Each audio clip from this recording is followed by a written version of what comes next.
All right, ladies and gentlemen, finally a little bit of feminine relief from the testosterone-driven day.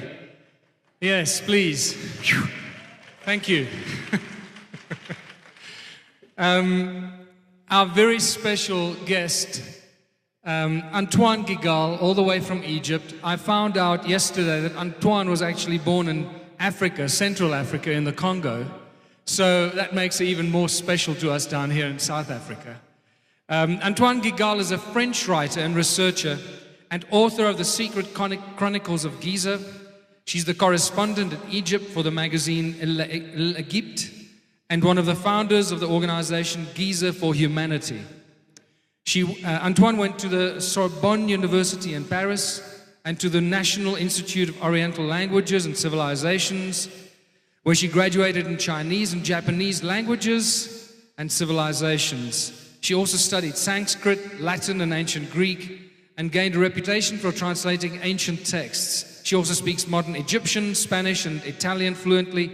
Antoine resides predominantly in Egypt, where she's been exploring the most remote archaeological areas for over 20 years.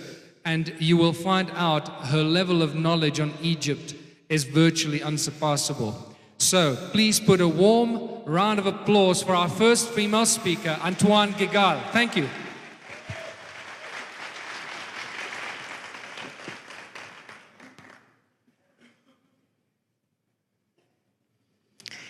This is my website, gigalresearch.com, and my other website is gizaforhumanity.org. And also, if you want to have news from Egypt every day, even during the event, you can go to my Facebook wall where you have news and pictures every day and true news from Egypt and from each archaeological site also. I want to dedicate this lecture to all our ancestors and to all the women of this planet.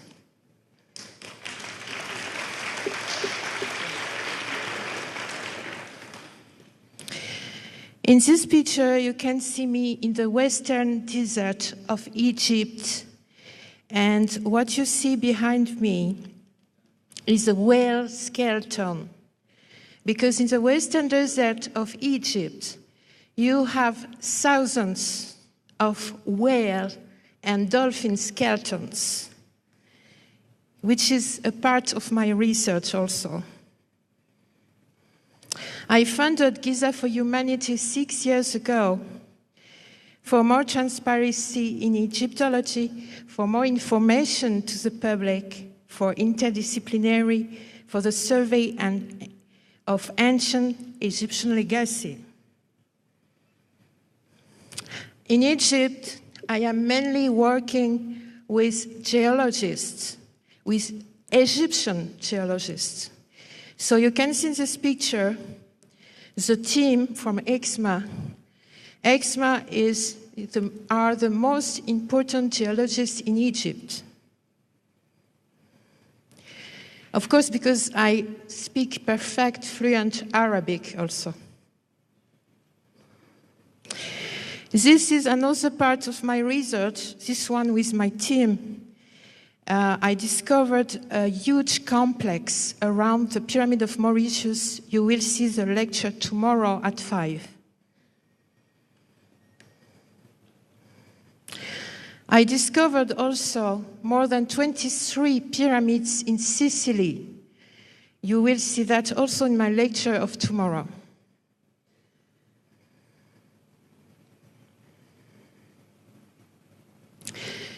Something important is my research is based on 4 things, mainly on physical evidence on the terrain, on the sites. My own theories are also based on evidence I find in hieroglyphic texts, very ancient texts, because I am able to read and translate.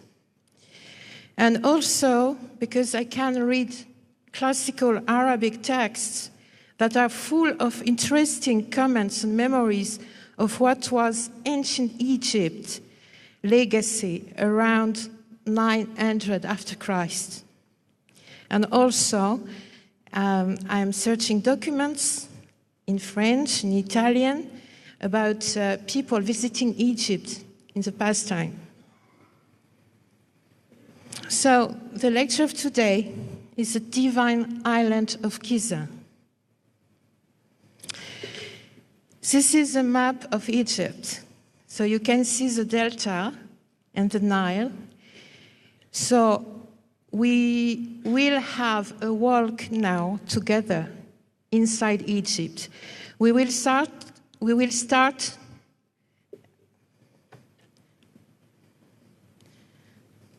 at the first sun, which is Cairo city. And we will go until the second sun, which is the place of Fayoum. Fayoum, as you will know now, is a depression. So we start in the Giza Plateau. You see the 3 pyramids, and we are facing the south.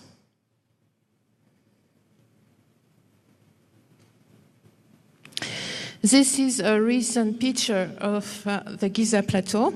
You can see the Sphinx. And what is important is to see the slope. You see that there is a slope. This is very important. The top of the plateau is not flat. This is a drawing, an ancient drawing, and you can see also there the slope. And behind, you see the green. This part was flooded by the Nile every year during 3 months. So this picture is from 1 month ago. There you can see the elevation of the plateau very well. This is a cross-section of the Giza Plateau from west to east through the center of the pyramid of Khufu. What is important to see is that the Nile is sea level at 0 degrees, and the plateau is going up until 75 meters above the sea level. So you have on the plateau very different degrees and elevation.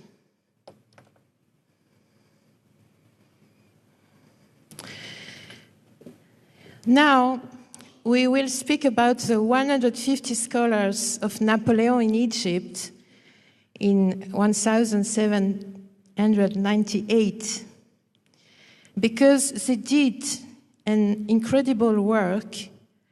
And the main thing was the mapping of Egypt in that time.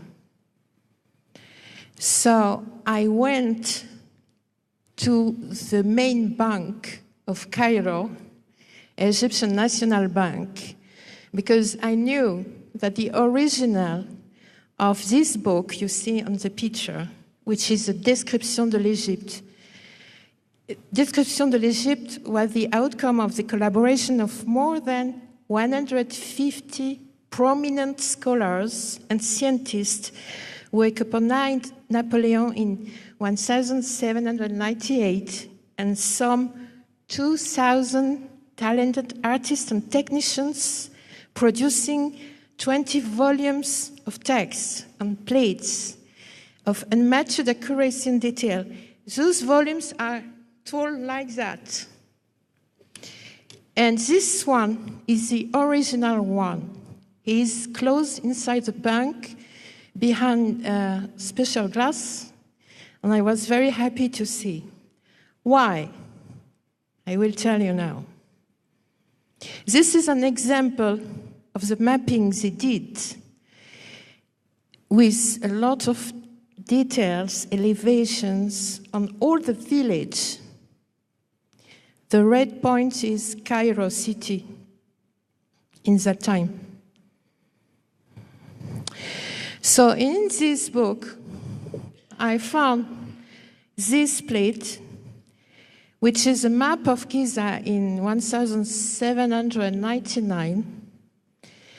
And you can see many different things. You can see this. You can see this other wall. And you can see the geological features of Giza Plateau in that time. If you put the water of the Nile, you have this.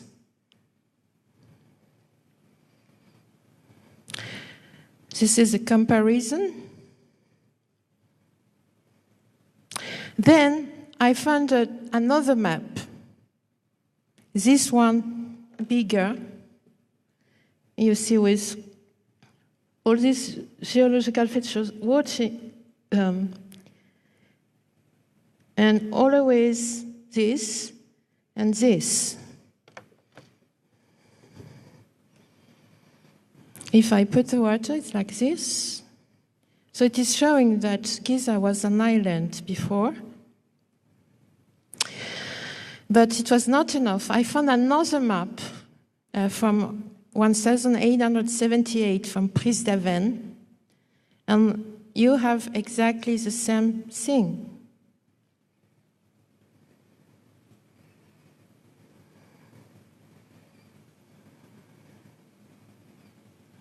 And what is important is that today, Egyptian archaeologists are finding harbors near this part, and also there.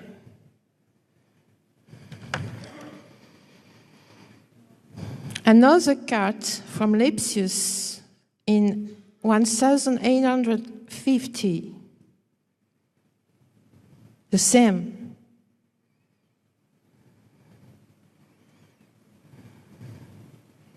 Another card from Perring in 1837, always the same.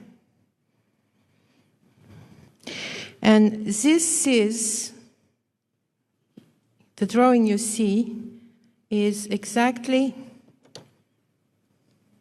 this. And this, they name that the Wall of the Crow. This is a very recent name. It is a place where they are discovering from many years now many tombs inside the wall and behind and under the sand. But this was not a place for tombs before, because I found that the name, the true name of this was the bridge in Southern Dyke. And it is attested in this drawing by Andrews in 1842, but I discovered many other attestation in Arabic text. So this was a true dike. Now you have the northern dike. There, I put the water, because of course every year the water of the Nile was coming up to the delta 3 months by year. This is a map of Cairo in 1548. All what you see, of course from Europeans coming in travel, all you see there, house by house, I found it in ancient Arabic map. It is exactly, the monuments, the streets are perfectly accurate. And what do you see, the other side of the Nile? You see little outcrop of rocks and the pyramids on the top of one. So like a series of islands. Of course, this depiction is naive, but it is interesting to see that. The same map was redone in 1572, so this time with color. So you can see the pyramid there and other pyramids on the plateau over there. Then you have this French painting by Tucher in 1780. And this is very interesting because the angle of the pyramid of Khufu, you see, was taken from this place. And it shows that the water was over there also. So it shows also that it was an island.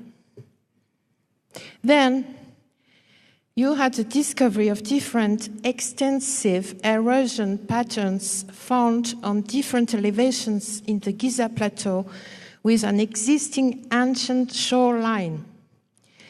This is a photo taken from a drawing by Maspero, a very well-known French Egyptologist. And this is showing you the erosion pattern of a shoreline. This picture is from this year, the same. Of course, not only sea, but wind erosion. This is not rain erosion, this is sea erosion. Very different pattern. These blocks are extensively eroded, showing intertidal notches that are due to wave mechanics and sea spray.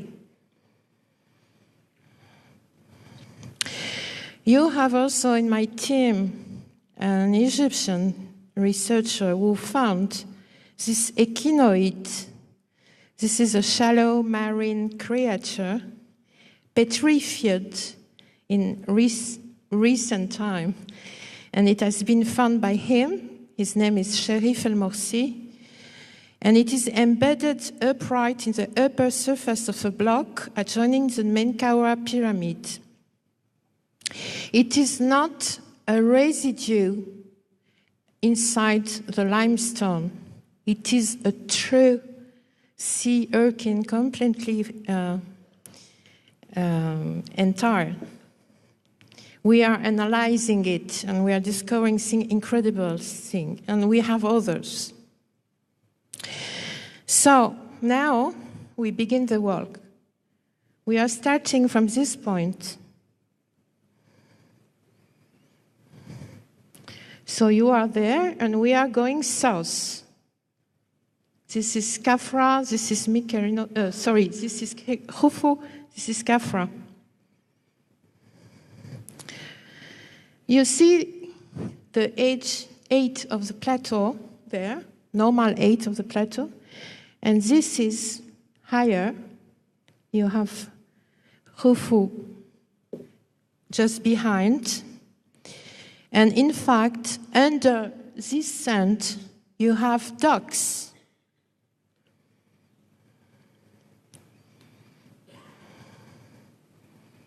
I will show you now. Okay, we are facing the south. So you have the level of Cairo city there with the Nile. Second, we have the 8 of the normal plateau. And then you have the 8 of the docks. And the docks are running south.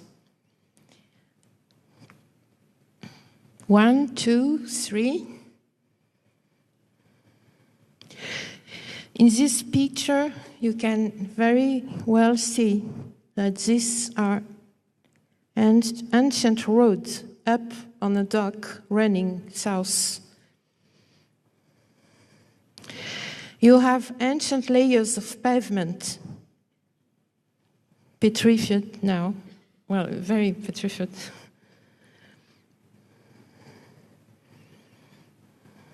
You have angles, perfect angles everywhere. And this is an infrared tomography showing, you see the red lines, I put the yellow on it. All that is showing immense walls, in fact docks, under the sand.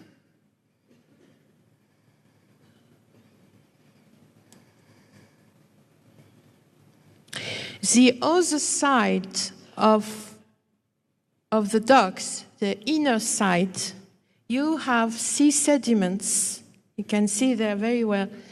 And you have also facing blocks and stone blocks,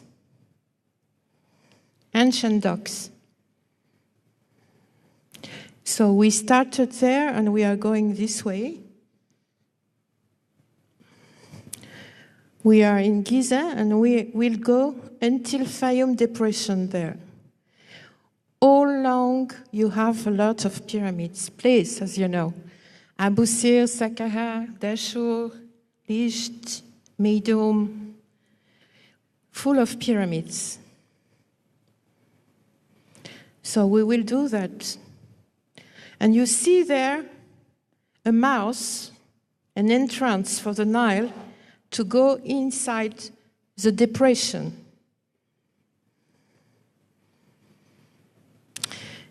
Fayum is a depression west of Nile, south of Cairo, 80 kilometers from Cairo. And the lake is 214 kilometers squared. The lake is 45 meters under the sea level. And they said that the pharaohs of the 12th dynasty built immense waterworks. In fact, for me, it's only a restoration. So it's much older. And an example is that in 2300 before Christ, a canal was deepened, widened, connecting the Nile with Fayum Lake.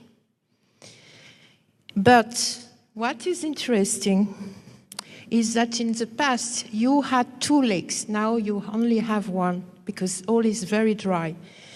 But in the past you had two lakes, and one was artificial and one natural. You still have the natural one, but you had one artificial. And I will tell you why it was so important. Amenemhat first is the main pharaoh who did those immense waterworks. He did hydraulic locks, dams, network of diversion canals, and this is still working today. Amenemhat I, he died in 1962 before Christ. But for me, he did only restoration and added some canals and dams. So we go now to Fayum.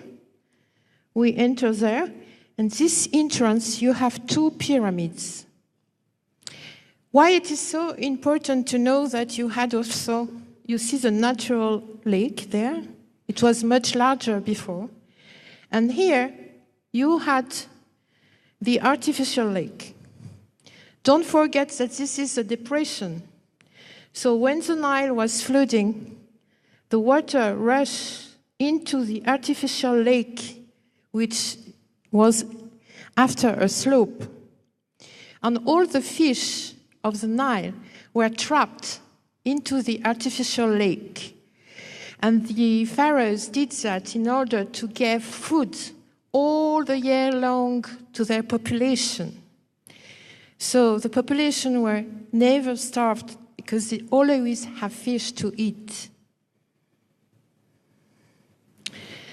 This is a mouth. So here you have a pyramid, Hawara pyramid, and there you have Ilahun pyramid. I will show you now. And also, you have canals. The canals of the pharaoh are over there. This is one canal, Yusuf Canal, widened in 2300 BC.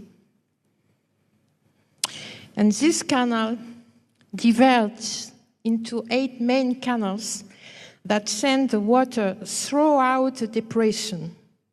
It's an immense work. Much more stones were used to do all these networks and to build all the pyramids. We go to the Hawara pyramid. Hawara pyramid. is there, and you see the canal. Youssef, I just show you, is there, still working today. Hawara pyramid is covered by earth bricks. But of course, the core is a huge limestone megaliths.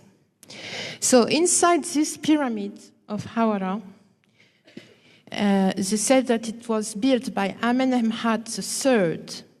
I think it was restored by Amenemhat III, because the pharaohs used to put their stamp when they did a restoration.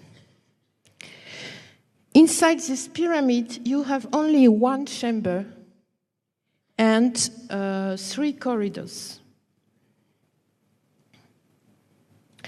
Let us go inside.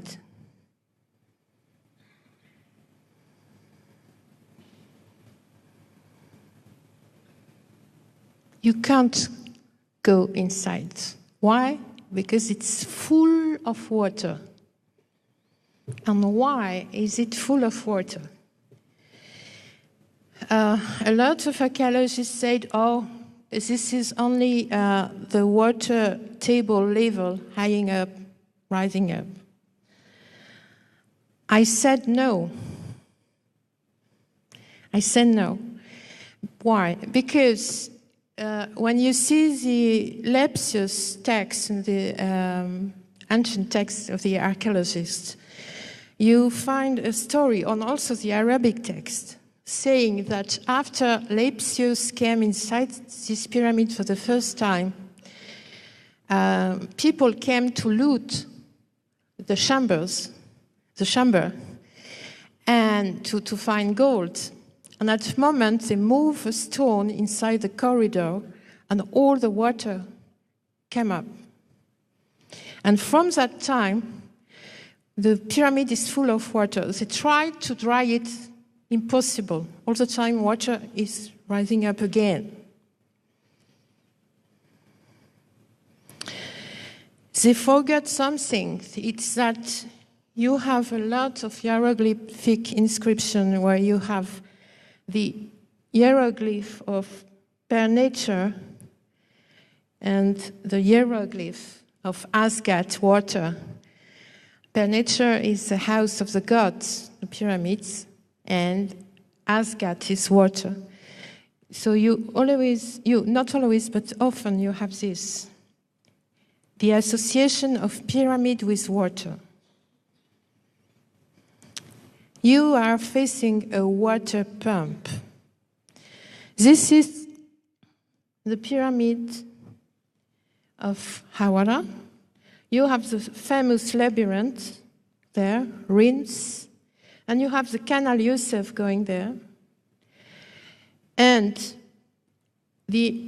I was speaking a lot with the Egyptologists, the archaeologists, etc., and they decided to make a hole there to see if they dug a hole and the water is coming up, then they are right, it is a water table. But if not, they don't find water, so it's me who is right. Because it's a system between the canal with an inside system going inside under the pyramids.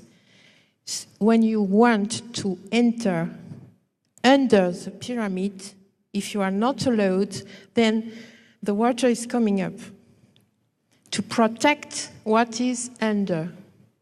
And all this area is full of subterranean network going kilometers away, and also to the other pyramid I will show you now. So they dug the hole. You can see me there near the hole. But they never found water. It's dry, as you see. This is interesting because you can see an ancient pavement there. So it is definitively a system, like the first archaeologists in 1880 said. It's a hydraulic system. This is the second pyramid at the mouth of the entrance of the Nile. This is Illahun pyramid, the same. It is mud brick covered.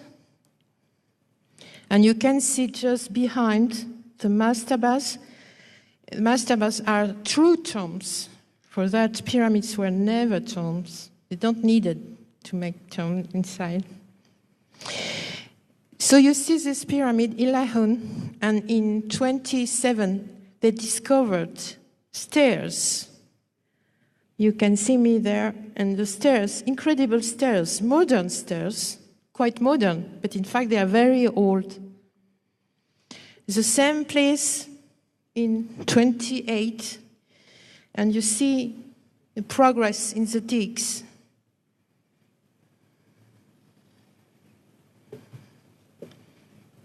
And what are facing those stairs? A place where you had a lot of water. Because in fact, the mouth I show you is over there. So the Nile was entering there, and all the water was there. Why? Because we found all that is ancient sediments, water sediments, Nile sediments. And you have immense docks every side. I will show you now. You have even salt, blocks of salt, marine salt. And you will understand why after. So, water coming from the Nile, there, you have to imagine. These are recent digs. They discovered docks and stairs, facilities for boats. Also, sandstone moved by the water. And just behind this pyramid, you see the same pyramid over there.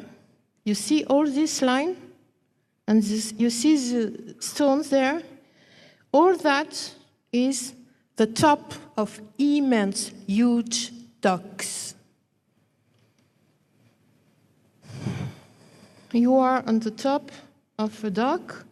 There you had facilities for the boats. And on the top of the docks, you have pavements. And when you dig the pavement, you find this, layers of stones.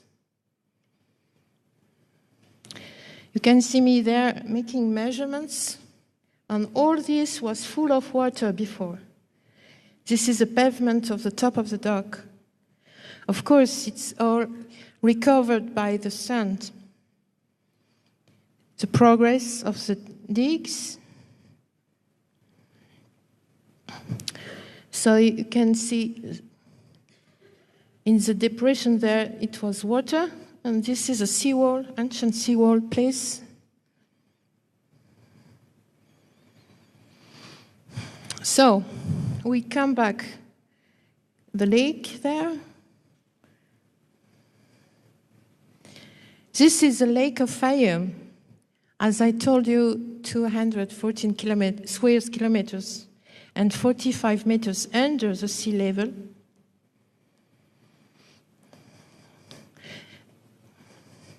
This is the vision you have of the sunset when you are on the lake, because it's a depression. It's like the Red Sea. It's an optical illusion. You had the impression that there is a gap and the sun coming into the gap. And this is a hieroglyphic you have on the true door of the Great Pyramid. There. Achet. And Achet means a lot of things. They all speak about horizon. Horizon is only one translation of this hieroglyphic. The ancient Egyptian had many different translations for the same hieroglyphic. It depends on your level of consciousness and knowledge. And Achet means also, and much more, inundation. So all is speaking about water and inundation. So you have the Fayum Lake, and we will go now to the desert. Here you have the fortress of Dima el Seba. It means the fortress of the lion.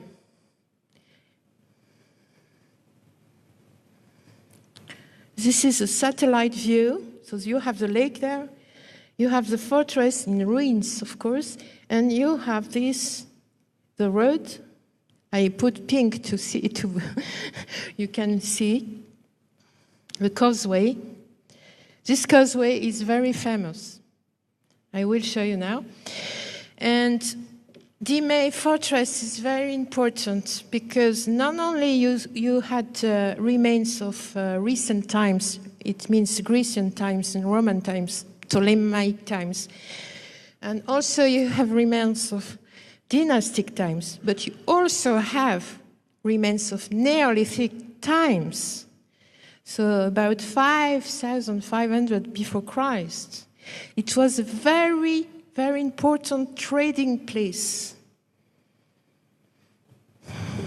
So we are facing the lake now, the fortress and the causeway. This is the causeway today. You can imagine how new he looks, incredible. And these are the fortress in ruin.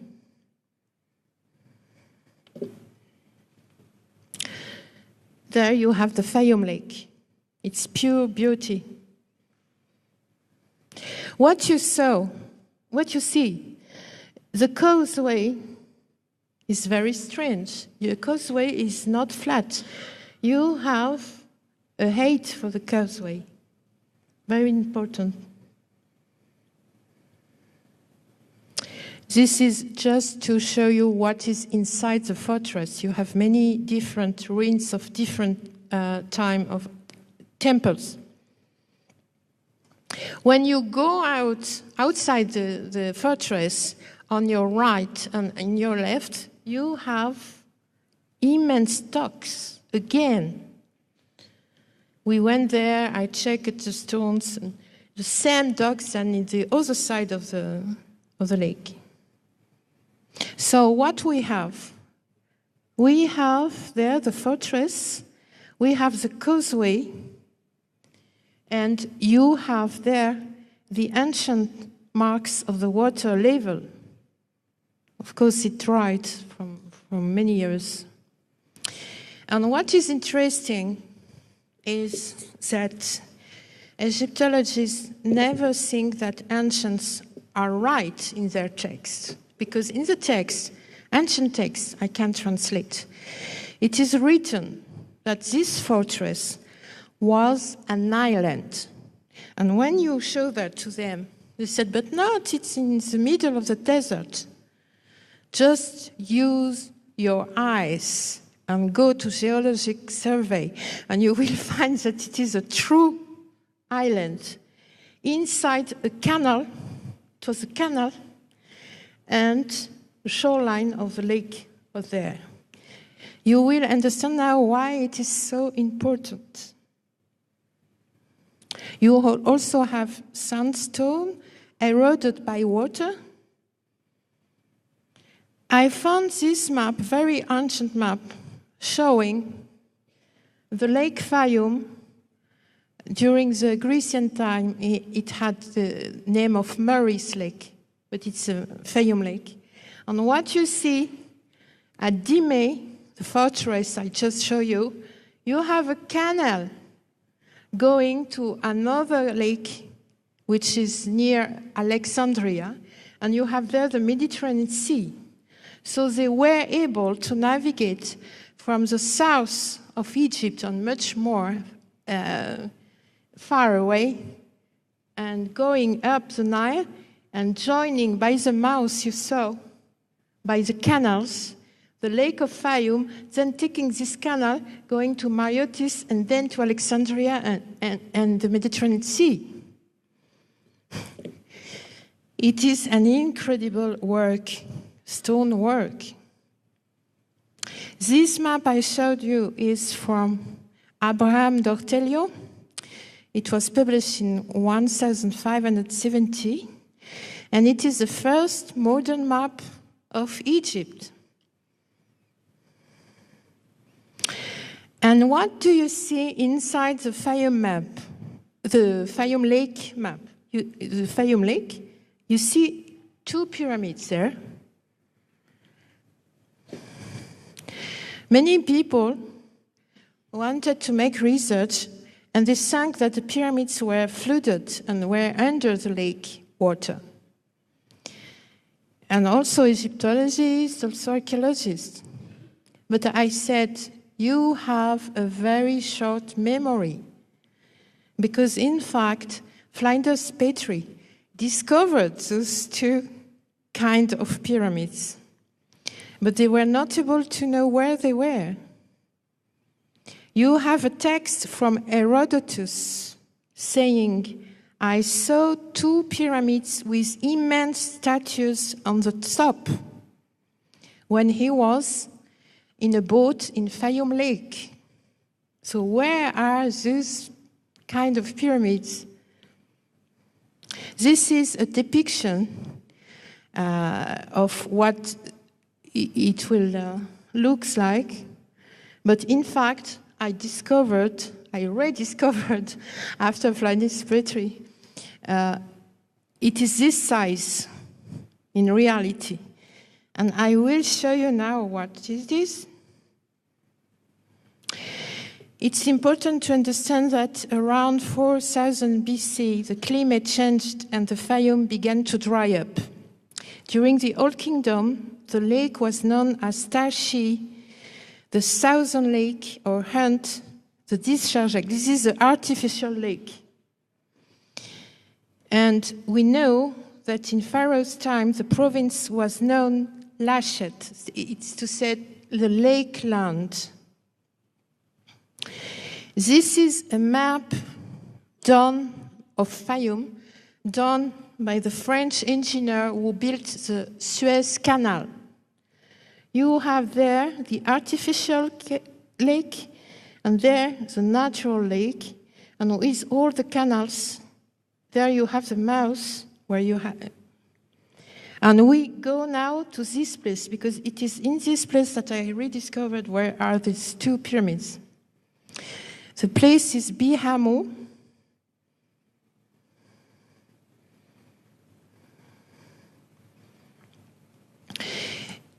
It is important to understand that the hydraulic systems in all Fayum are still so amazing. But in that time, for example, in 1672, the King of France, Louis XIV, sent a man, the father of Vansleb, to see the Fayum hydraulic systems, because they wanted to do the same in France. But when the man came back with all the information, they were not able to do the same because too much amount of work and stones.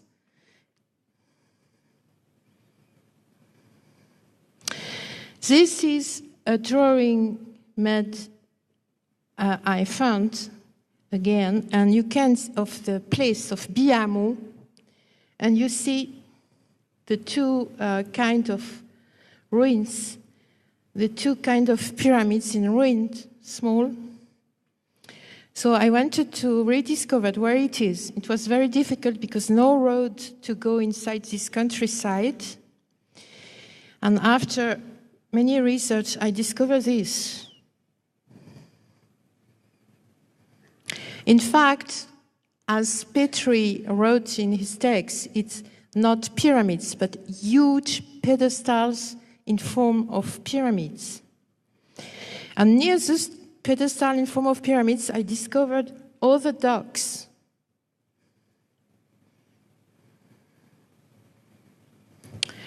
You are there.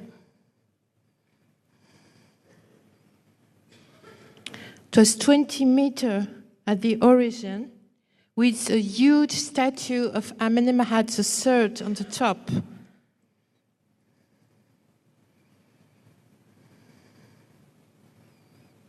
You also have a raised causeway.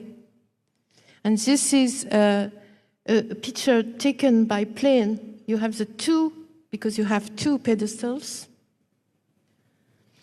And the shoreline of the flooding water from the Nile were coming until this. And you had the boats coming in front, the two statues of the pharaoh, to welcome.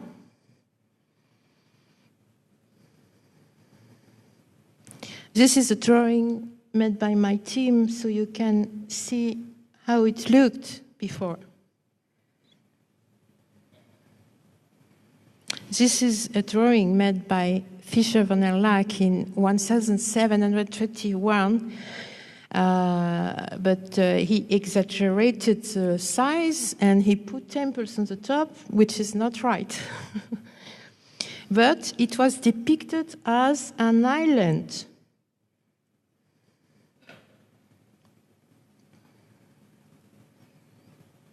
This is the engineer, Linon de Belfond, who did the Suez Canal. And he was so amazed by the hydraulic system of Fayoum that he lived in Fayoum. The canals still working today. And you have those huge water wheels still working from 3000 before Christ. And it is not Arab water wheels, it is pharaonic, ancient Egyptian wheels. It's made only of wood and beeswax. And the Holland people, the Dutch people, are so amazed by this work that they came every year to restore it. On all the canal system in Fayoum, the hundreds of kilometers of canals are maintained by these wheels. You have plenty of these wheels.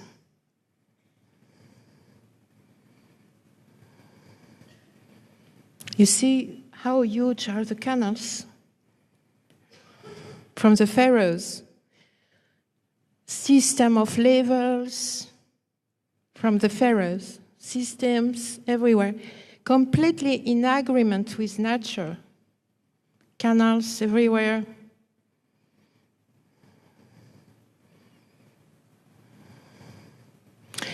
You also have the same stuff in other areas of Egypt, in the desert.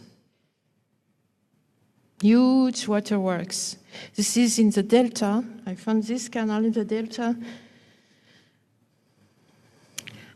It's very important because at the second International Conference on Geology at Cairo University in March 27, scientists told about the discovery of canals at the Giza pyramids and the Luxor temple, and ancient artwork showing Egyptians using boats or barges to move large stones. Workers move the massive blocks and other artifacts directly to their final destinations over waterways. So if I quote Dr. Paricek, professor of geology from Penn State University, what you have is a very strong evidence that they may have loaded these stones in at the quarry, and as a result, not dragging and hauling them over land. Egyptians use also highly efficient submerged transportation techniques. The site of the Pyramid of Giza appears to have been designed to contain water at the pyramid base. You see the wall of retaining wall. It may be that this was to facilitate transportation of large foundation stones in watery mud in canals around the perimeter. Oh, sorry. This is a drawing made by Stephen Myers, a researcher. He offered me to put on my presentation today to show you about the water network on Giza. It was shown at the university in Cairo. He wrote a book, Lost Technologies of the Great Pyramid. It's very interesting about waterways. And you see, this is Khafra Pyramid, and this is the so-called quarry. But in fact, it was a submerged quarry. And it was much more easy to move the stones inside the water. And you have the same in Luxor. Then I will show you the Giza water elevators and siphon. This is the research of the Colonel Mooney, it's a French colonel, more than 20 years ago. Colonel Mooney did the preface of my book, of my second book, Giza Chronicle. And he think that there was subterranean canals linking the elevator pit to the Campbell pit. I will show you what it is. You have the Sphinx there. You have the so-called Campbell tomb, which is not a tomb. Everybody knows that it is not a tomb. And there you have the so-called elevator, pit, water elevator, I will show you. This is the elevator. So you had a sliding ramp. This colonel of the French army was expert in this kind of stuff. This is a platform, and then you had another platform descending and ascending with the water level. And it is exactly like in the modern boats of today, hydraulic elevators. Or also submarine elevators. Submarine is going down and then enters the canal under the ground. So this colonel, before he died, gave me his research in order I continue his work. Again. And what is very interesting and what I discovered, you see this black stuff there. You find this all inside around the stones. In fact, it is tar, and it was the best waterproof thing to put to protect from the water. This is the so-called Campbell tombs. They call that Campbell tomb because Campbell, the English, discovered this in 80, something like this. He discovered inside a sarcophagus, but this sarcophagus was not, was very recent, in fact, and was just put inside. So, in fact, you can see water erosion lines inside and outside. It was an immense siphon. You see the line of erosion. This picture I took, now nobody can take because it's completely covered.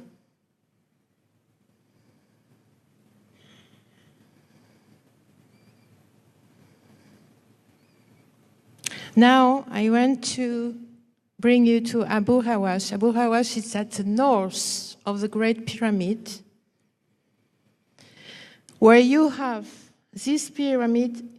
You don't have any roof for the inside chambers because the pyramid was destroyed by people searching the stones for their homes after the earthquake in Egypt a long time ago. So it's very interesting because when you go inside, you can see directly the inside chamber. But I don't want to show you that exactly. I want to show you this.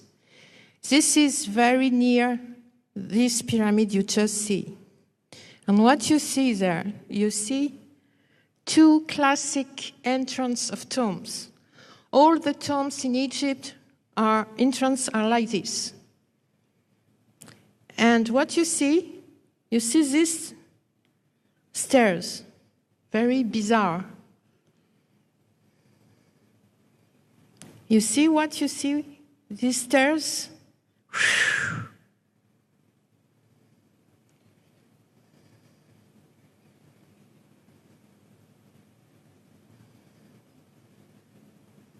Incredible how they did that.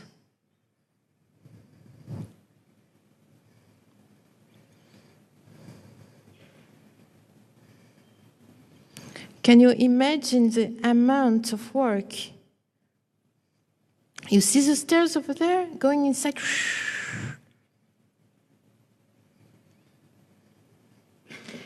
Of course, I went inside. This is very narrow. You just have the place for 2 persons. You see the man inside there? It is my driver from 20 years. You see how deep it is? They call that the Roman pit. I'm sorry, but I saw many Roman pits, and it's not a Roman pit. You also have a true Roman pit very near. This is much more interesting. When I put the camera like this, I see that. And you can see on the top of you see these stones, huge megalithic stones, how they did that. You are in the middle of the desert. So, of course, you will ask me what you find inside. You find water.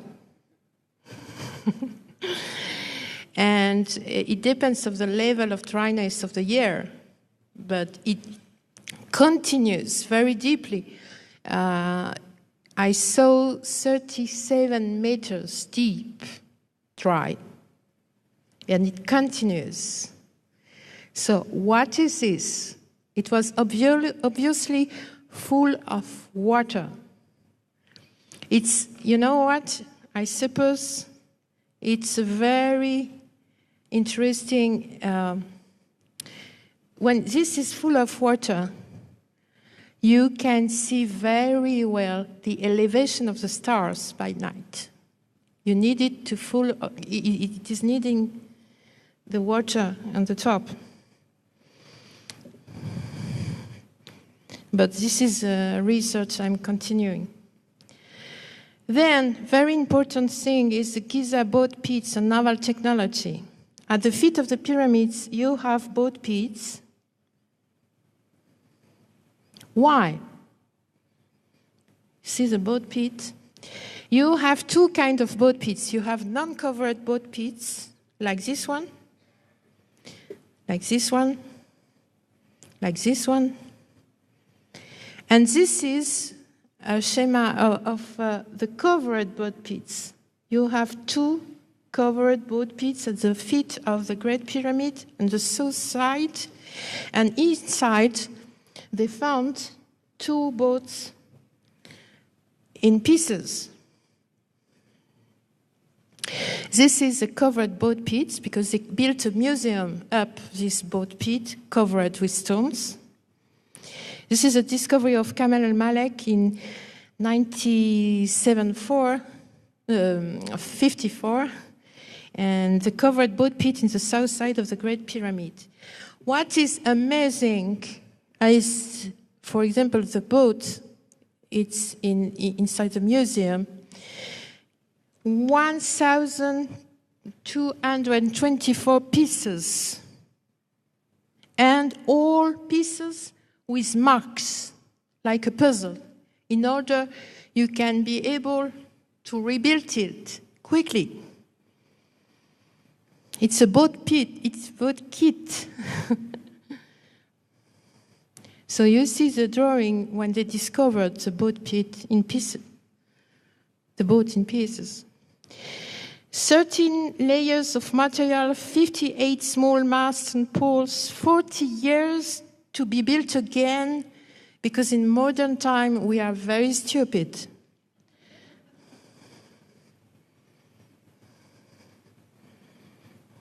This is the boat pit rebuilt. The boat rebuilt. This is in the museum. Imagine. Fantastic boat. And you had experts, because the archaeologists who are not good in expertise for marine ancient boats, but well, they said, oh, this is a boat for the soul of the pharaoh, and this is a boat not able only to go on the river. But experts from Norway of the Drakkar said, no, this is a true high sea boat. You see, it's similar. And they use ropes inflating in water, like in Estonia, like in Neolithic boats. Completely natural. This is an example in the Viking Museum. So you see the ropes there? They inflate when the boat is in the water, so the water don't enter the boat. Completely natural. And so they said these boats are for the soul of the pharaoh of Khufu. Yes, and why do you have two boats? Did he have two souls? And also the boats the pharaoh had were completely different. They were fantastic with paintings, very rich depiction, etc. This one is without anything written, any decorations, very simple.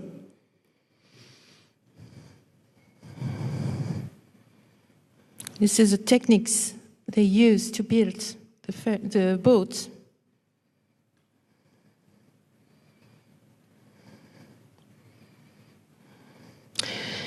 In a report, Pyramid Carbon Dating Project of this boat, the dating of a plank of this boat, they discovered that the plank was from 3,400 before Christ, more ancient than Khufu. So this is not the boat of Khufu. You have plenty of boats in other places of Egypt, but always at the feet of pyramids or very high, very big fortress. I go fast. Neolithic boats in the Petri Museum, same boats depicted. You have the same in Denmark. You have the same in a lot of countries. So we are facing a civilization where the management of the water network by canals, hydraulic systems, and with the Nile and seafaring life were of the first magnitude for humanity's sake. Why? There are hundreds of serious texts in ancient Arabic, as for example from the great historian and geographer Al-Biruni, born in 973 AD, and from Ibn Abd al-Hakim in the, you have the manuscript in Oxford, attesting of the real existence of a pharaoh Saurid living in a pre-dynastic time. The pharaoh learned by his great priests and astronomers that a big catastrophe will submerge his country 300 years later, so he built a pyramid to protect the knowledge and the population under it. There are also a lot of hieroglyphic texts attesting that. Very important document, the papyrus of Abu Hormuz, found recently, written in Coptic, then translated into Arabic in 322. This document, which is a copy of older documents, explains that before a great flood, the king Saurid built the Great Pyramid in order to save the population under it. In the ancient Egyptian book, the Book of the Celestial Cow, you have a version of the Big Flood. A chapter title is History of the Destruction of Humanity. In the book of the ritual, called also the Book of the Revelation, you get the story of a boat, an ark, saving souls. It was the ark boat of the god Nu, which is very similar to Noah. And Nun is called the Lord of the Flood in a Thutmose III inscription in Luxor. And now you have the chapter 64 of the so-called Book of the Dead, which is a mistranslation for the book to come to the light of the day. The chapter 64 is the more ancient of this book, which is a compilation of very different texts and spells unified only during the 18th dynasty. You find it also inside the pyramid text dating from the 5th dynasty, but you have texts from 1st dynasty saying that the chapter 64 was already old during the 1st dynasty. Sir Wallis Budge, the great English archaeologist, also said that the right title is Coming Forth by Day from the Subterranean World. And what we found in the description of a catastrophe by a huge flood, we found that inside this text. It is said in that chapter also that when Osiris saw the water coming, he asked help from the Lord of the flood.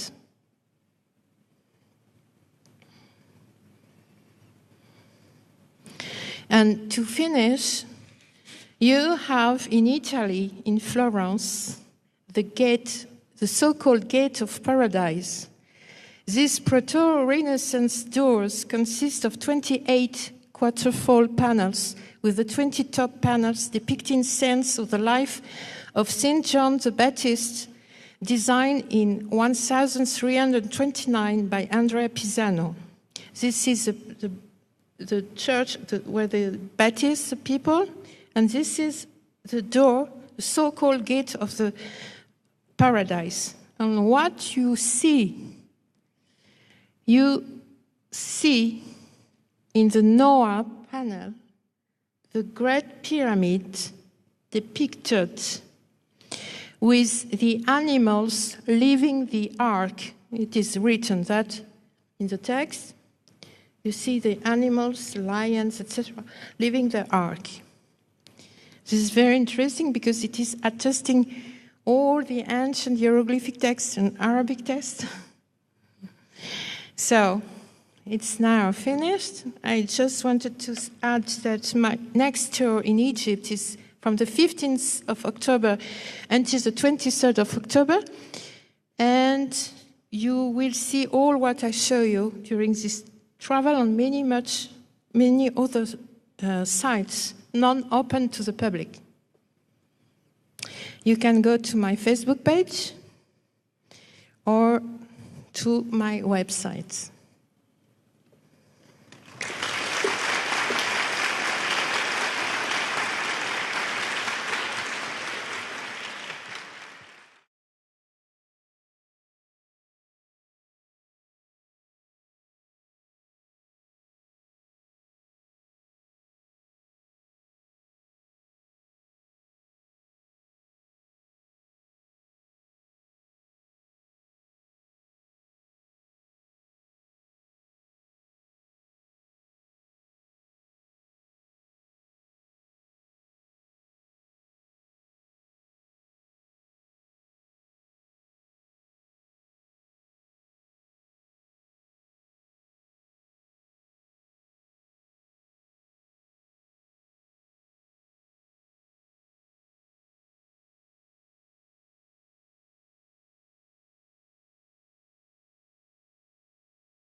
75 meters above the sea level.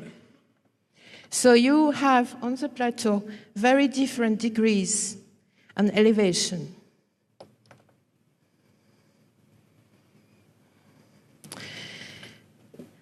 Now, we will speak about the 150 scholars of Napoleon in Egypt in 1798, because they did an incredible work, and the main thing was the mapping of Egypt in that time.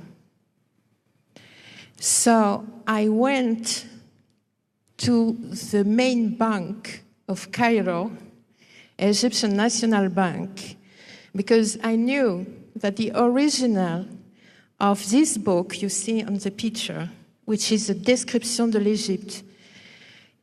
Description de l'Égypte was the outcome of the collaboration of more than 150 prominent scholars and scientists who accompanied Napoleon in 1798, and some 2,000 talented artists and technicians producing 20 volumes of text and plates of unmatched accuracy and detail. Those volumes are tall like that. And this one is the original one. He is closed inside the bank behind special glass, and I was very happy to see. Why? I will tell you now. This is an example of the mapping they did with a lot of details, elevations on all the village. The red point is Cairo city in that time. So in this book, I found this plate, which is a map of Giza in 1799. And you can see many different things. You can see this. You can see this other wall. And you can see the geological features. And also, I'm searching documents in French, in Italian, about people visiting Egypt in the past time. So, the lecture of today is the divine island of Giza. This is a map of Egypt. So you can see the delta and the Nile. So we will have a walk now together inside Egypt. We will start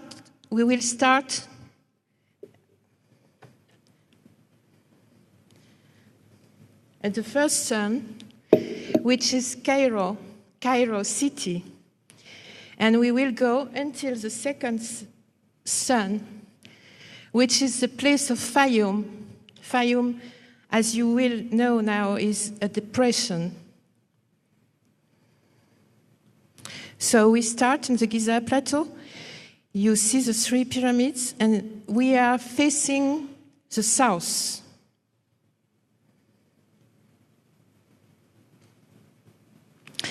This is a recent picture of the Giza Plateau.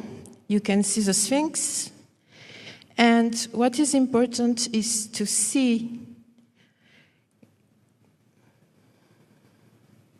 the slope. You see that there is a slope. This is very important. The top of the plateau is not flat. This is a drawing, an ancient drawing, and you can see also there the slope.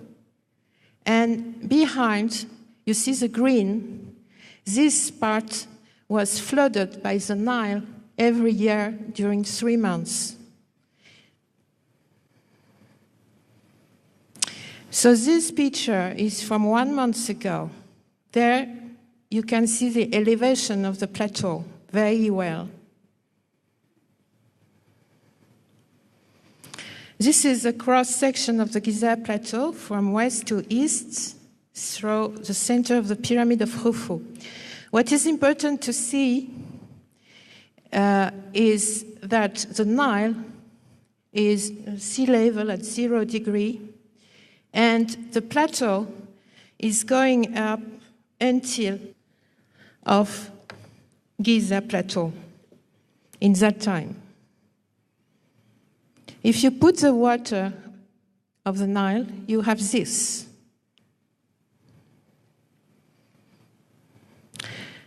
This is a comparison. Then I found another map. This one bigger. You see with all these geological features, and always this and this. If I put the water, it's like this. So it is showing that Giza was an island before. But it was not enough. I found another map from 1878 from Prise d'Aven, and you have exactly the same thing.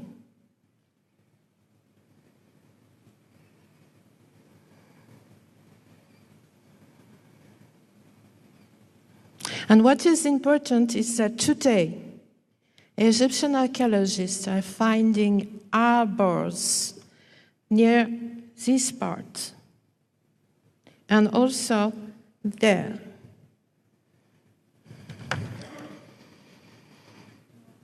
Another cart from Lepsius in 1850, the same.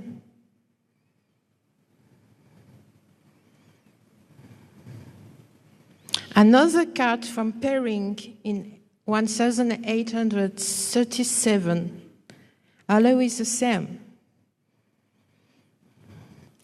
And this is, the drawing you see, is exactly this. And this, they name that the Wall of the Crow. This is a very recent name. It is a place where they are discovering from many years now many tombs inside the wall and behind and under the sand. But this was not a place for tombs before, because I found that the name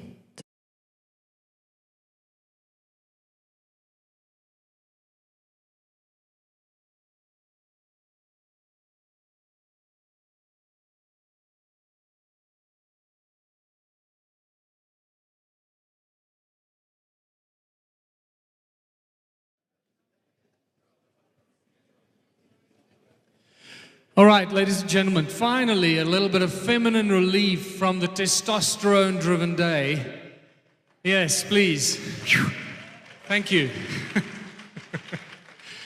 Our very special guest, Antoine Gigal, all the way from Egypt. I found out yesterday that Antoine was actually born in Africa, Central Africa, in the Congo.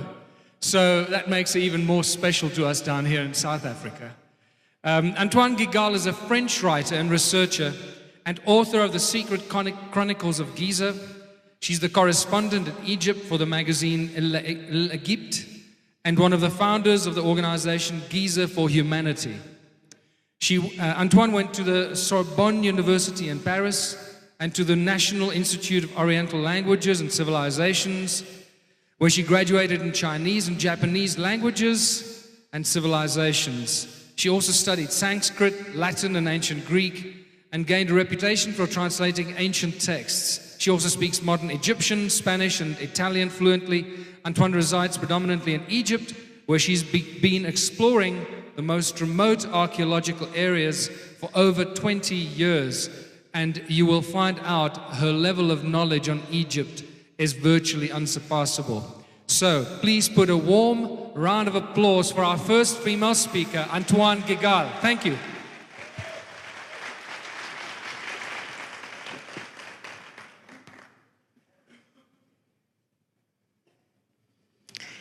This is my website, gigalresearch.com, and my other website is gizaforhumanity.org. And also, if you want to have news from Egypt every day, even during the event, you can go to my Facebook wall where you have news and pictures every day and true news from Egypt and from each archaeological site also. I want to dedicate this lecture to all our ancestors and to all the women of this planet.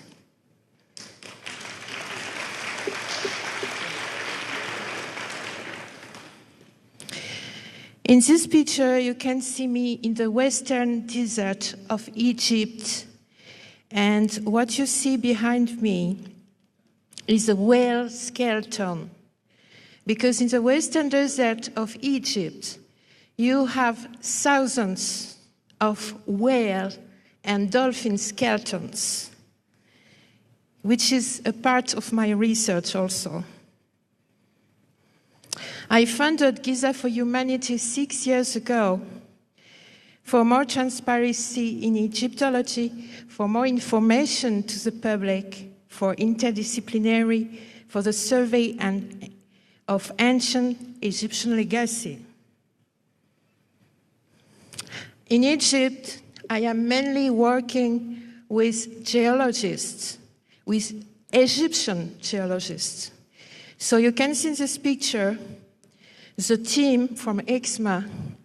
EXMA are the most important geologists in Egypt. Of course, because I speak perfect, fluent Arabic also.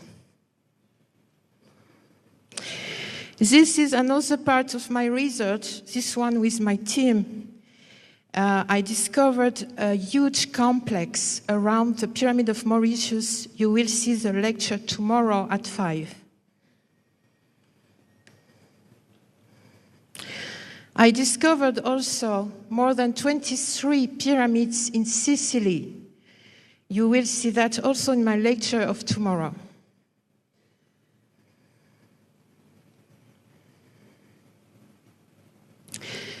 Something important is my research is based on 4 things, mainly on physical evidence on the terrain, on the sites.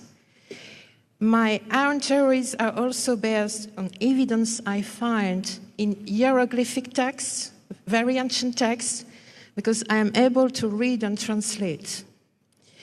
And also because I can read classical Arabic texts that are full of interesting comments and memories of what was ancient Egypt legacy around 900 after Christ.